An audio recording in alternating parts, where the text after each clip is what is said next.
Namaskaram to everyone and a warm welcome to our home Golu this year. The theme we have chosen Panchabhutas, the five great elements: air, water, space, fire, and earth. These elements are the foundation of the universe, and each is represented by the form of our Divine Mother. As air, she manifests as Yogamaya, the unseen life force that sustains every being. As water, she is Ganga Mata, the sacred river who purifies and nourishes all life.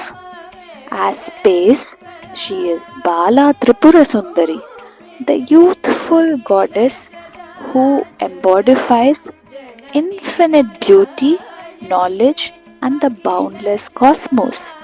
As fire, she is Sati Devi, whose power of sacrifice and radiance represents the transforming energy of Agni. As earth, she is Sita Devi, the very embodiment of patience, strength, and nurturing motherhood.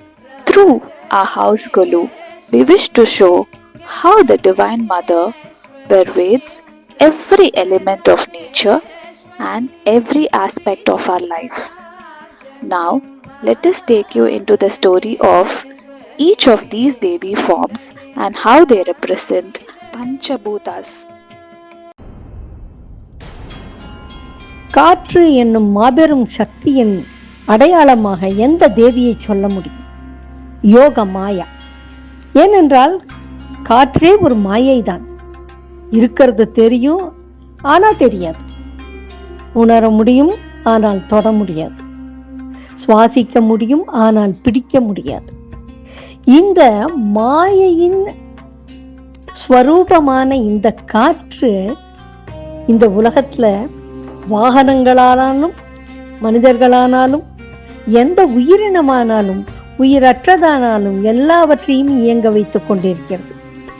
இந்த யோக மாயா வசுதேவர் கண்ணனை கொண்டு போய் கோகுலத்தில் விட்டு அங்கே யசோதைக்கு பிறந்திருந்த பெண் குழந்தையை எடுத்து வந்து சிறையில் தங்களுடன் வைத்து கொண்ட போது குழந்தை பிறந்து விட்டது, 8வது குழந்தை என்று அதை கொல்ல வந்த கம்சனிடமிருந்து தப்பித்து மேலே எழும்பி கலகலவென்று சிரித்து, உன்னை கொல்ல பிறந்தவன் கோகுலத்தில் வளர்கிறான் என்று சொல்லி காற்றாய் மாயமாய் மறைந்தவள் யோக மாயா.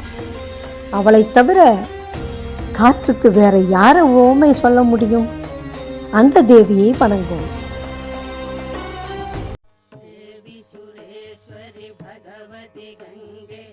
நீரின்றி அமையாது உலகு என்ற வள்ளுவன் வாக்கின்படி உலகில் வாழும் எல்லா உயிரினங்களுக்கும் இன்றியமையாதது தண்ணீர். இங்கே யாரும் உணவில்லாமல் கூட இருந்து விடலாம், நீர் இல்லாமல் இருக்கவே முடியாது. இந்த நீரின் உன்னதமான அம்சமாக உலகில் வணங்கப்படும் ஈடு இணையற்றது கங்கை. கங்கே யமுனே சைவ கோதாவரி சரஸ்வதி நர்மதே சிந்து காவேரி ஜலேஸ்மின் சந்நிதிம் குரு. அந்த ஜலம் இருக்கிற இடமெல்லாம் இறைவியின் சன்னதி. ஏன் நீர் அவ்வளவு புனிதமானது? மனுவின் தோன்றலான இஷ்வாகு வம்சத்தில் பிறந்த 44வது அரசன் பகீரதன், 64வது அரசன் ஸ்ரீராமபிரான். பகீரதன் ஆயிரக்கணக்கான ஆண்டுகள் மகா கடுமையான தவங்கள் புரிந்தார். எதற்காக?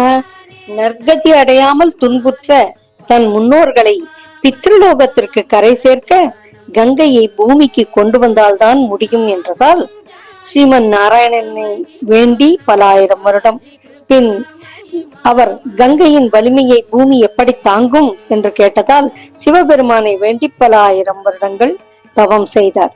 பின் நாராயணன் தேவலோகத்தின் கங்கையை தன் கால் கட்டை விரல் வழியாக பூமிக்கு அனுப்ப அதன் வேகத்தை அடக்க சிவபெருமான் தன் சடாமுடியில் கங்கையை முடிய அங்கிருந்து கிளம்பி பகீரதன் சென்ற வழியில் பின்தொடர்ந்து பூமிக்கு வந்தாள் கங்கை. அவளுக்கு அதனால்தான் பாகீரதி என்றும் ஒரு பெயர் உண்டு. நாம் பிறந்த நொடி முதல் வாழ்வு முழுதும் நீர்தான் நம்மை வாழ்விக்கிறது. பிறந்த பின்னும் நீர்க்கரையில் தான் பித்ரு கடன்களை செய்கிறோம். கடலோடு கடக்கும் முன்னால் இந்த கங்கை 2525 கிலோமீட்டர் நீளம் பிரயாணிக்கிறது. இது வளப்படுத்தும் பூமியோ 8,61,404 சதுர கிலோமீட்டர்கள். எல்லா தேவிகளையும் பார்த்து விட முடியாது.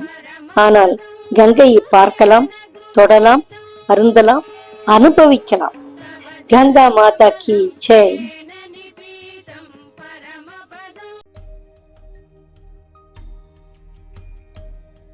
இது அக்னி என்கிற பஞ்சபூதங்களில் மிக முக்கியமானதான சூரியனின் அம்சமான தீ என்பதை பற்றிய ஒரு தேவியின் கதை. பிரம்மன் இந்த உலகத்தை படைச்ச போது பிரஜாபதிகளை படைச்சார். அதுல தக்ஷ பிரஜாபதிக்கு நிறைய பெண் குழந்தைகள் பிறந்தார்கள். அதுல ஒருத்தி சதி.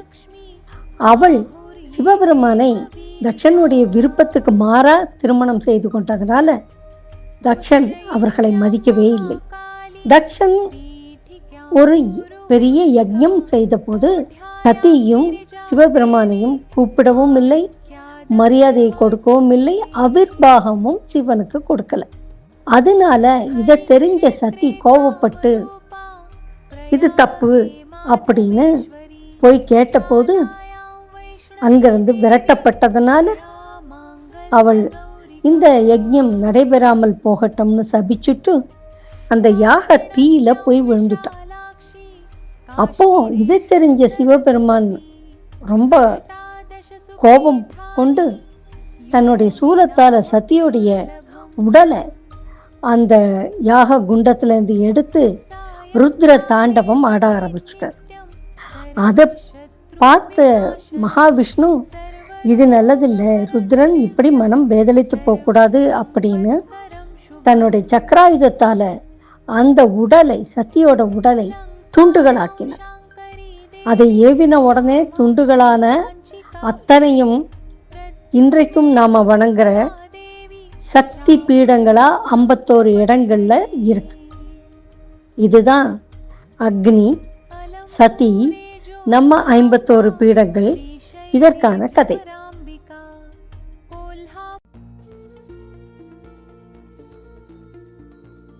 நம் வாழ்வின் ஆதாரமா இருக்கக்கூடிய மண்ணுடைய கதையை பார்ப்போம்.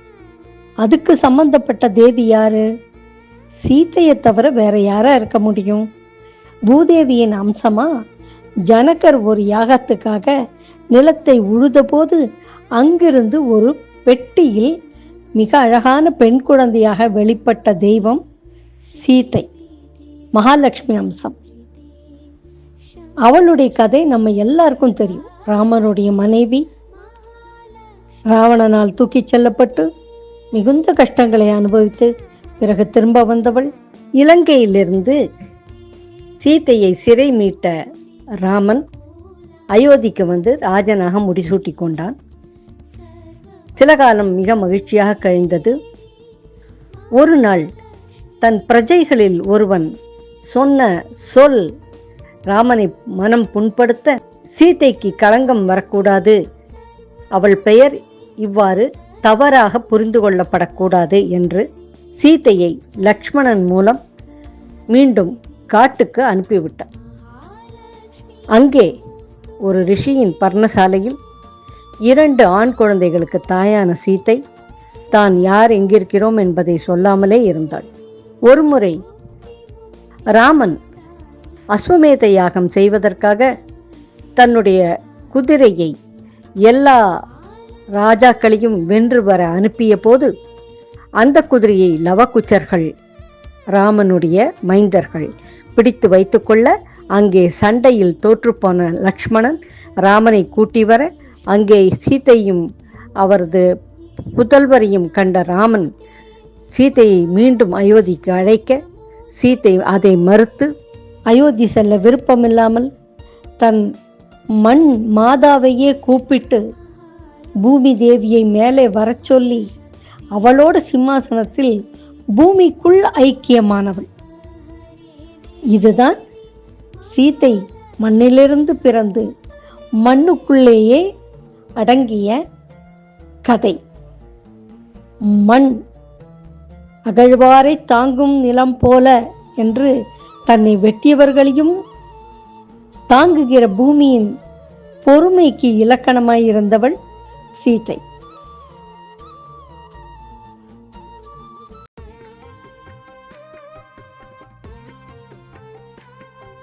இந்த பிரபஞ்சத்தின் உருவகமாக நாம் பார்க்க போவது பாலா திரிபுர சுந்தரி, அன்னை காமாட்சியின் பால ரூபம். அரக்கனான பண்டாசுரனை அழிக்க தோன்றியவள். 14 உலகங்களையும் தன் இமை கீழ் வைத்திருக்கும் பிரம்மாண்ட சக்தி. குழந்தை, ஆனால் அண்டத்தின் அன்னை. இவளையே இன்று பிரபஞ்சத்தின் உருவகமாக பார்க்க போகிறோம். அன்புக்கு மட்டுமே கட்டுப்படும் இவளை யோகிகளும் சித்தர்களும் வாலை என்று அழைத்து சிறப்பாக போற்றுவார்கள். தியானம், தவம், அதன் மூலம் ஒரு சாதகர் பெறும் அஷ்ட சித்திகளும் லபிக்க வேண்டுமானாலும் வணங்க வேண்டியவள் பாலை. அனிமா, மகிமா, கரிமா, லகிமா, பிராப்தி, பிரகாமியா, இச்சித்வா, விசித்வா என்னும் அஷ்டமா சித்திகளை பாலையை வேண்டியே சித்தர்களும் யோகிகளும் பெற்றனர்.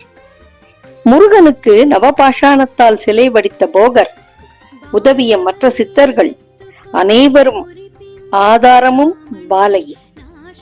செவ்வாய் கிரகத்தின் பேராற்றலான கதிர்கள் குவியும் இடம் பழனி என்னும் குன்றை தேர்ந்தெடுத்த ஞானம் போகருக்கு வசப்பட்டதும் பாலையாலே.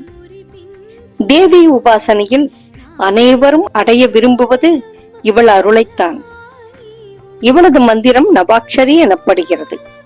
சிவனின் 5 எழுத்து மந்திரம், நாராயணனின் 8 எழுத்து மந்திரம், இவற்றை விட வீரியமானதாக கருதப்படும் 9 எழுத்து மந்திரம் இவளுடையது. இவளது துதியே சக்தி வாய்ந்த பீஜ மந்திரங்களால் மட்டுமே ஆனது. ஐம் கிளீம் சௌம், சௌம் கிளீம் ஐம், ஐம் கிளீம் சௌம், அவ்வளவுதான். பண்டாசுர வதோத்யுக்த சக்தி சேனா சமன்விதா என்கிறது ஸ்ரீமத் லலிதா சகஸ்ரநாமம். அவ்வளவு ஏன், நம் காஞ்சி காமகோடி பீடத்தின் 68ஆம் ஆச்சாரியரான மகா பெரியவா சந்திரமௌலீஸ்வரர் பூஜை செய்யும் போது பாலை அவரது மடியில் அமர்ந்து தானும் பூஜை செய்வாள் என்பதற்கு அதை தற்செயலாக கண்டுவிட்ட கைங்கரியர் சாட்சி சொல்லியிருக்கிறார். உலகியல் வாழ்வுக்கும் மேலுலக வாழ்வுக்கும் ஆதாரமாய் வணங்கப்பட வேண்டியவள். வெள்ளிக்கிழமைகள், பௌர்ணமிகளில் விசேஷமாக பூஜிக்க தகுந்த தெய்வம். சின்ன சாக்லேட்டுக்கும் மகிழ்ந்து அருள்பவர் நம் பாலா திரிபுர சுந்தரி, பிரபஞ்சத்தின் ஆளுமை.